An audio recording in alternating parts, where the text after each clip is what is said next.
गुरु गोविंद दो खड़े काके लागू पाए। गुरु गोविंद दो खड़े काके लागू पाए। बलिहारी गुरु आपने गोविंद दियो बताए। कबीरा गोविंद दियो बताए।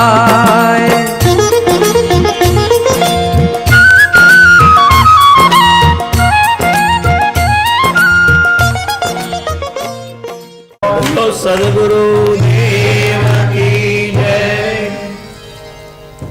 नारद जीना सिद्धांत अनुसार भक्तिना जे 9 अंग कया एमा प्रथम भक्ति श्रवण भक्ति, बीजी भक्ति कीर्तन भक्ति, त्रीजी भक्ति स्मरण भक्ति, चौथी भक्ति पूजन भक्ति, पांचवी भक्ति वंदन भक्ति, छठो भक्ति नो अंग कहू दास्य भाव, सातमो भक्ति नो अंग कहू सखा भाव,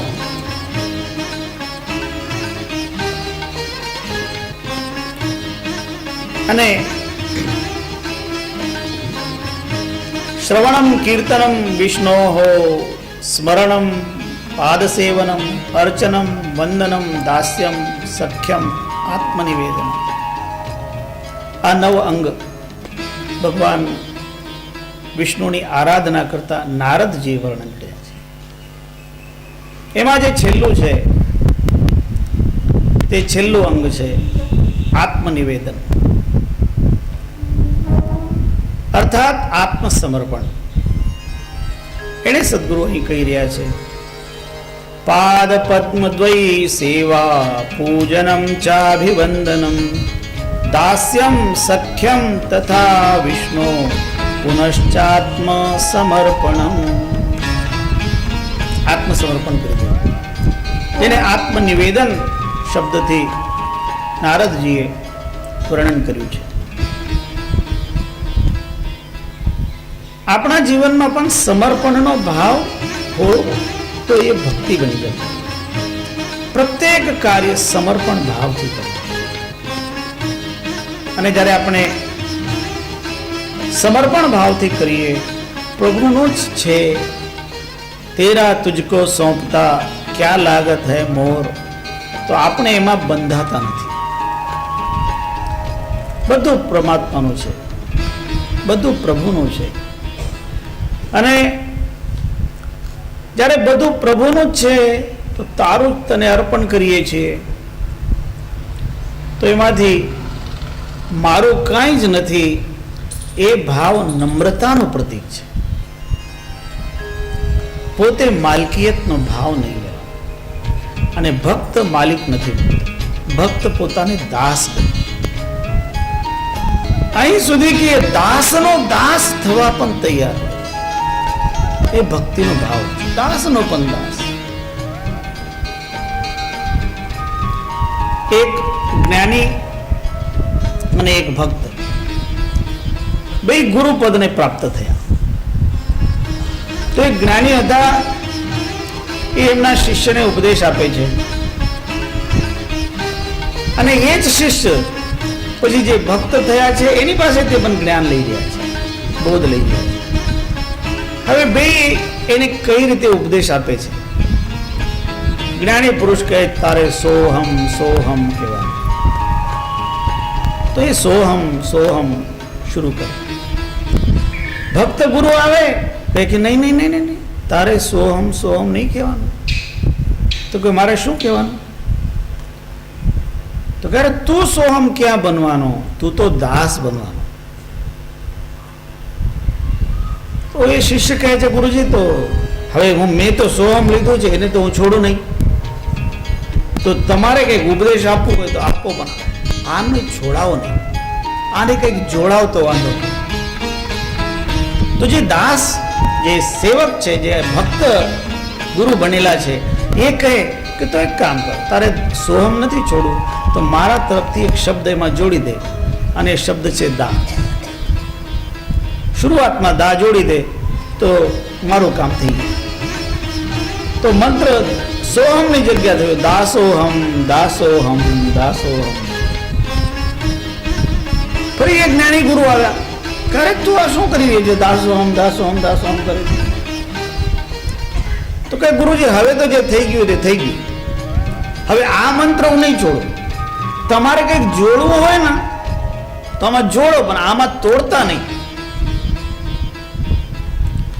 તો એ જ્ઞાની ગુરુ, એ જ્ઞાની એટલે ને કહે ભલે આ મંત્ર સાથે જ હું તને એક અક્ષર જોડી દઉં. તારે પહેલા જોડી દેવાનું, અને એ શબ્દ છે સ.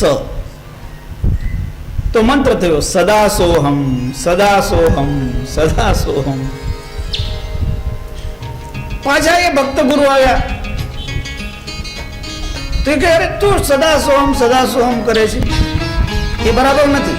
હું કહું એમ કર કે ગુરુજી આને તોડાવો નહીં, બીજું કઈ જોડાવું હોય તો જોડો. તો એને ફરીથી એમાં દા શબ્દો જોડાયો, તો મંત્ર બન્યો દાસ દાસોહમ દાસ દાસોહમ. હું દાસનો પણ દાસ છું.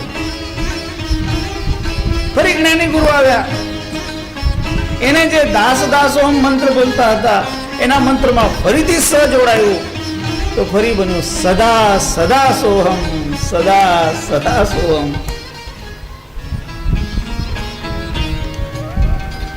દાસનો પણ દાસ બનવાની ભાવના એ ભક્તની ભાવના. ભક્ત નમ્ર હોય, નમ્ર ભાવ સાથે જ દાસ ભાવ આવે, અને દાસ ભાવ સાથે ભક્તિ હોય. દાસાપન કી અધિક મહિમા સેવા કુંડ નહાઈએ, પ્રેમ ભક્તિ પતિવ્રત દૃઢ કરી બહુરીન ભવ જલાવીએ. એ દાસ ભાવની મહિમા છે.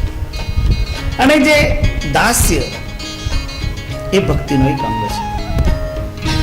નારદજી એવી રીતે દાસ ભાવને પણ ભક્તિનો અંગ ગણ્યું, સખા ભાવને પણ ભક્તિનો અંગ ગણ્યું. ભગવાનની ભક્તિ અર્જુન આદિ સખા ભાવથી કરે. સખેતિ મત્વા પ્રસવમ યદુક્તમ. મેં તને મારો સખા છે એમ સમજીને ઘણી ધૃષ્ટતાની વાતો કરી છે. અર્જુન એમ કહે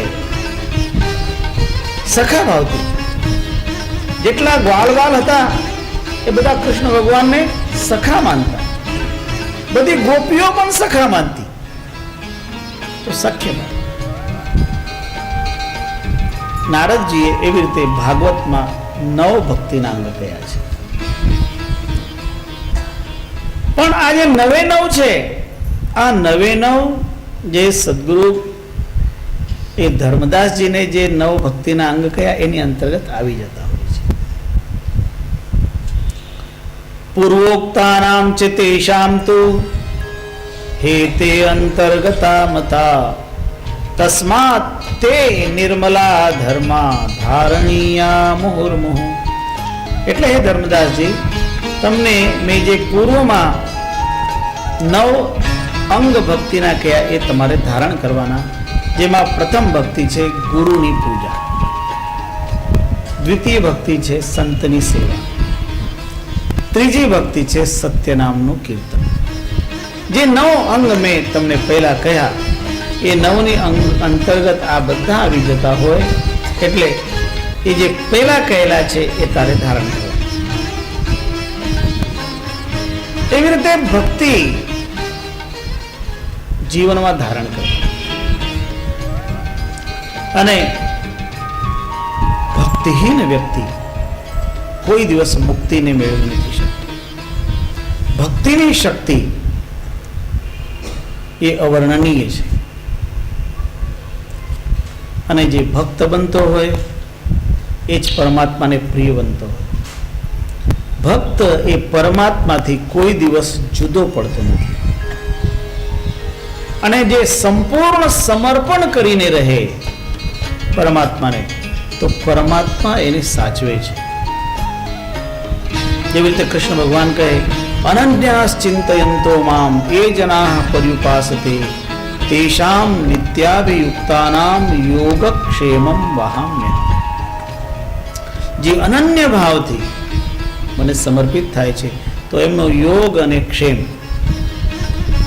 યોગ કહેવાય છે જે વસ્તુ પ્રાપ્ત નથી એની પ્રાપ્તિ કરાવે એનું નામ યોગ, અને જે પ્રાપ્ત થયું છે એની રક્ષા કરાવે એનું નામ ક્ષેમ. તો યોગ અને ક્ષેમ બેયની સ્થિતિ રાખવા માટે, બેયને કાયમ રાખવા માટે પરમાત્મા એને વચન આપે છે. તો ત્યાં અનન્ય ભાવથી ભક્તિ કરવાની, અર્થાત એકનિષ્ઠ થવાનું, અને જીવનમાં એક નિષ્ઠા હોવી જોઈએ. જેને પકડો તેને પૂરેપૂરો પકડો. થોડું અડધું ત્યાં ને થોડું અડધું ત્યાં ને એમ કરવામાં ન તો આ મળે ન તો તે મળે. દુવિધા મેં દોનો ગયે માયા મિલીન રામ. બે હાથમાંથી જાય. જીવનમાં જે નક્કી છે, જે નિશ્ચિત છે એને પકડવાની કોશિશ કરવાની. જે નિશ્ચિત નથી એને પકડવા માટેની પાછળ નહીં દોડવાનું. નીતિશાસ્ત્ર એને એવી રીતે કહે, યો ધ્રુવાણી પરિત્યજ્ય અધ્રુવમ પરિસેવતે ધ્રુવમ તસ્ય નષ્ટૈવ અધ્રુવમ નષ્ટમેવ છે. જે નિશ્ચિત છે એને મૂકીને કોઈ અનિશ્ચિતની પાછળ દોડે તો એના બે જાય. એનું નિશ્ચિત હાથમાંથી જાય અને અનિશ્ચિત તો અનિશ્ચિત છે. એટલે એકને પકડવા. એકય સાધે સબ સધે, સબ સાધે સબ જાય. એકને પકડો. અને જેને જેને એકને પકડ્યા એ એક જે પરમ તત્વ છે, એ પરમ તત્વ એના જીવનમાં પરમની ઉપલબ્ધિ કરાવે છે. એટલે સદગુરુ આપણને સમજાવી રહ્યા છે કે જે સદગુરુ ગુરુ તત્વ છે ત્યાંથી જ તમારો પ્રારંભ થવો જોઈએ. નવધા ભક્તિ નૈસ્તુ કાર્યારતિર્યથા વિધિ તત્ર ગુરો સતામ યોગો વિધેયો મોક્ષ ભાગિના. કે જેનાથી આ નવધા ભક્તિ ન થાય, એક એક કક્ષા નીચે ઉતરતા ઉતરતા સાધકની ક્ષમતા પ્રમાણે એને સમજાવવામાં આવી રહ્યું છે કે તારાથી જ્ઞાન ન થાય તો તું ધ્યાન કર, તારાથી ધ્યાન ન થાય તો તું ભક્તિ કર. એની અંદરમાં પણ જ્ઞાન અને ધ્યાન પછી આવી જાય તો ભક્ત બની જાય.